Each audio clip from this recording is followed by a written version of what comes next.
Bonjour à tous, il faut continuer à bien se couvrir avec ce froid qui persiste, mais samedi les températures devraient remonter avec 8 degrés et dimanche le soleil fera son retour. Un point plus complet sur votre météo en fin d'édition.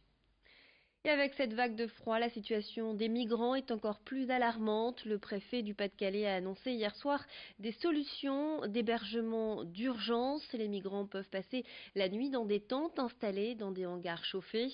Ces tentes contiennent des lits de camp et un petit déjeuner leur est servi le matin. Les deux hangars réquisitionnés peuvent accueillir plus de 400 personnes, sachant que la préfecture dénombre environ 3 à 400 migrants dans le Calaisis. Corentin Escaillard rencontrait Fabien Sudry, le préfet du Pas-de-Calais, à ce sujet. On l'écoute. Ils arrivent autour de 18h, c'est un dispositif grand froid relativement classique, même s'il est spécifique à la population migrante de Calais. Ils arrivent, ils sont accueillis, on leur offre un repas. Ils sont, vous voyez, pris en main, pris en charge. Ils ont la possibilité de dormir et le matin on leur offre un petit déjeuner. Non, il y a un système de navette qui est organisé dans l'après-midi. Ils arrivent le soir aux alentours de 18h, 19h. Ceux qui ne prennent pas les navettes peuvent être également reçus, mais jusqu'à une heure limite, forcément, pour ne pas déranger l'ensemble du dispositif. Il y a une règle du jeu qui est fixée, qui est connue et qui est globalement acceptée, qui ne pose pas de difficultés. Et face à cette vague de froid, nous sommes nombreux à augmenter le chauffage dans nos intérieurs. Forcément, le réseau de transport d'électricité constate un pic de consommation ces derniers jours. RTE fait face à cette forte demande, mais incite la population à adopter des comportements responsables, des gestes en faveur de l'environnement, mais aussi pour éviter les factures trop importantes. Joël Warnois rencontrait le directeur du centre d'exploitation de RTE à Lille à ce sujet. On l'écoute. La consommation n'est pas répartie de manière équilibrée dans la journée. On a des pointes de consommation qui sont le matin entre 9h et 13h et puis le soir entre 18h et 20h avec une pointe qui est plus forte le soir en hiver notamment. Donc chacun peut contribuer en décalant la consommation de ces appareils fortement consommateurs d'électricité comme un four, un sèche-linge, un lave-linge, un lave-vaisselle. Et puis en diminuant un petit peu le chauffage dans les pièces dans lesquelles on n'est pas, en faisant attention de n'éclairer que les pièces qui sont nécessaires d'être éclairées. Voilà, donc à la maison, on peut chacun contribuer. Au bureau, c'est pareil, on peut s'assurer en quittant le bureau qu'on a éteint la lumière, qu'on a éteint tous les écrans, qu'on n'a pas laissé d'appareil en veille.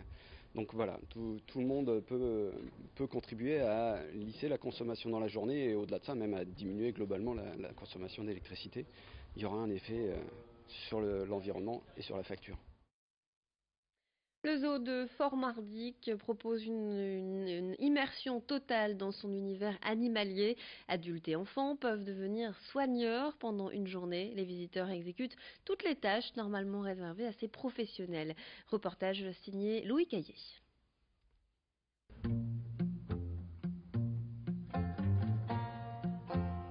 Être soigneur d'un jour, c'est commencer sa journée à 8h30 par la préparation des rations alimentaires pour les quelques 250 animaux.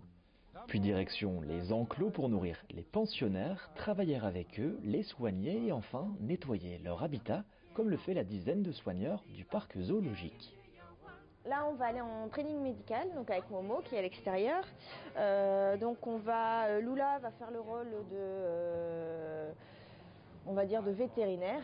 Donc on va essayer de faire une simulation écho, une simulation stéto, lui mettre ses gouttes dans ses yeux, parce qu'en fait on leur met des gouttes dans les yeux tous les jours.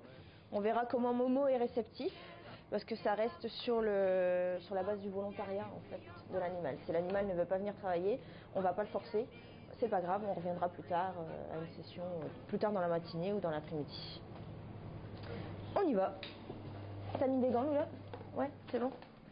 Donc là, on passe dans le pédiluve. C'est dur, mon dodo. C'est gelé, bah oui. On reste.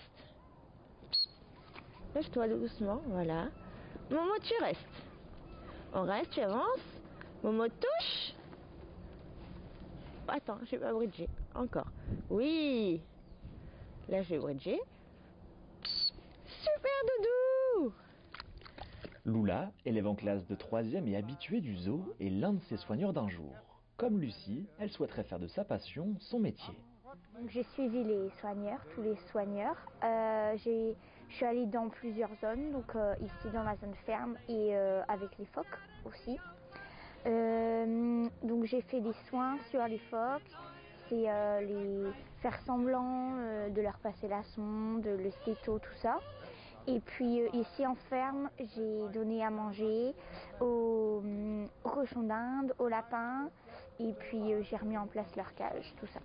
Ce qu'elle retient de cette expérience, la complicité qui peut exister entre un soigneur et son animal. J'étais avec Anthony et puis on a dû donner à manger aux loutres. Et puis il les a appelés, il a fait Adam, Taka, et puis tout de suite ils sont sortis de l'eau et ils viennent, ils sont là juste à côté. C'est impressionnant. À côté, c'est impressionnant. C'est pas que caresser les animaux, donner à manger aux animaux, non, il y a tout l'autre côté. C'est vrai que ça veut être rigolo, mais soigneur, c'est aussi quand il pleut, quand il fait froid, comme aujourd'hui, hein, on a le soleil, mais on peut dire qu'il fait très très froid. Et c'est les soigneurs s'adaptent aussi à la vie du parc et à la vie des animaux surtout. On reste, Momo touche. Oui, c'est bien mon gros. Allez, Momo, c'est fini.